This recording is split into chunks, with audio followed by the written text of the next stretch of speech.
Le Parthénon d'Athènes est un site emblématique de la Grèce antique, inscrit au patrimoine mondial de l'UNESCO depuis 1987. Situé sur la colline de l'Acropole, site consacré à la religion, le temple est dédié à la déesse tutélaire de la cité, Athéna. Construit au 5e siècle avant Jésus-Christ, à l'âge d'or de la cité athénienne qui domine le monde grec, au travers d'une thalassocratie imposée par le biais de la Ligue de Délos, le Parthénon fait partie d'un ensemble monumental religieux débutant par les propylées qui constituent l'entrée principale de l'acropole d'Athènes, de l'Érectéion qui abrite une statue en bois d'Athéna et du petit temple d'Athéna-Niké qui signifie Athéna la victorieuse. Le Parthénon, construit en marbre blanc, abritait la statue en or et en ivoire d'Athéna Parthénos, mesurant 12 mètres de haut. Le temple s'étend sur 70 mètres de long et 30 mètres de large.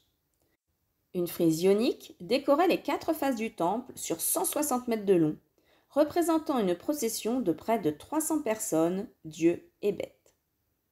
Si les temples, les bas-reliefs et les sculptures héritées de l'Antiquité sont aujourd'hui blanches, ils se caractérisaient à l'époque par une vive polychromie qui s'est érodée au fil du temps. À la période médiévale, le Parthénon a été converti en église byzantine avant d'être transformé en mosquée en 1458 suite à la chute de l'Empire byzantin. Le temple explose en partie pendant le siège vénitien de 1687. Ces transformations et destructions au cours de son histoire se poursuivent par des déprédations à la période contemporaine. À la fin du XVIIIe siècle, Thomas Bruce, comte d'Elgin, se rend en Grèce en tant qu'ambassadeur britannique auprès de l'Empire ottoman. Lord Elgin obtient du pouvoir ottoman l'autorisation de collecter plusieurs fragments du monument et de les emporter en Angleterre, où ils seront, de son avis, mieux préservés. 17 statues des frontons, 15 métopes et environ 75 mètres de frises sculptées en relief rejoignent l'Angleterre. Dans un premier temps exposés dans son domaine privé, ces vestiges sont ensuite cédés au British Museum, où ils sont exposés depuis 1816. La Grèce ne cesse de demander le retour des vestiges du Parthénon. Pour les autorités grecques, il s'agit d'un vol de son patrimoine national. Mélina Mercouri, ministre de la Culture et des Sciences de 1981 à 1989, prononce un discours resté célèbre, dans lequel elle qualifie l'attitude de Lord Elgin de pillage et dans lequel elle évoque le refus du gouvernement britannique de restituer les marbres du Parthénon. Elle rappelle que ces marbres sont constitutifs de l'identité et de l'histoire grecque. Ces marbres sont le symbole de la Grèce. Aux yeux du Royaume-Uni, la déprédation de Lord Elgin est cependant une transaction légale, encadrée par un contrat établi entre l'ambassadeur et les autorités ottomanes. De même, pendant longtemps, le Royaume-Uni argue de l'incapacité grecque à conserver, préserver et mettre en valeur ce patrimoine qui voit le passage de 6 millions de visiteurs par an au sein du British Museum. De plus, une loi britannique de 1963 interdit au musée de céder ou de vendre des objets de sa collection, loi derrière laquelle s'abrite le British Museum pour conserver ses antiquités.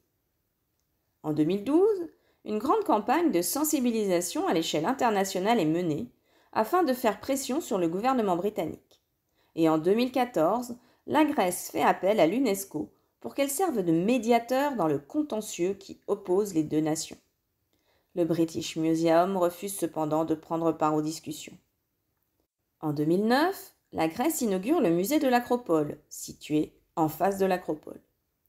Un étage entier du bâtiment y est dédié à l'exposition d'une reconstitution à taille réelle des 4 côtés du temple, avec les morceaux de frise restés en Grèce. Le British Museum et la Grande-Bretagne prétendaient jusque-là que la Grèce n'était pas capable d'entretenir les marbres et de les agencer correctement. Cette démonstration ne tient plus. Nous avons un musée tout neuf avec une vue idéale sur le site originel, déclare le président du musée grec. De son côté, le journal The Guardian se fait l'écho en 2018 d'un sondage réalisé auprès des Britanniques, montrant que 56% d'entre eux sont favorables à un retour des frises en Grèce. Des négociations entre les deux pays évoquent en 2023 un retour temporaire des marbres du Parthénon par le biais d'un prêt du British Museum dans le cadre d'un échange culturel. Cependant, la totalité des éléments pillés ne rejoindrait pas la Grèce. Mais le Royaume-Uni n'est pas le seul pays en possession de vestiges antiques grecs. La Grèce multiplie les demandes de restitution auprès du Louvre à Paris, de l'Autriche, de l'Allemagne ou de l'Italie. En janvier 2022, un morceau de frise représentant un pied d'Artémis, déesse de la chasse, a été prêté par l'Italie à Athènes pour au moins 8 ans. En décembre 2022, le pape François a annoncé la restitution à l'archevêque orthodoxe d'Athènes de 3 fragments du Parthénon conservés dans les musées du Vatican. En 2008, le Saint-Siège avait déjà restitué à la Grèce un fragment provenant de la frise qui lui avait été offerte au début du XIXe siècle.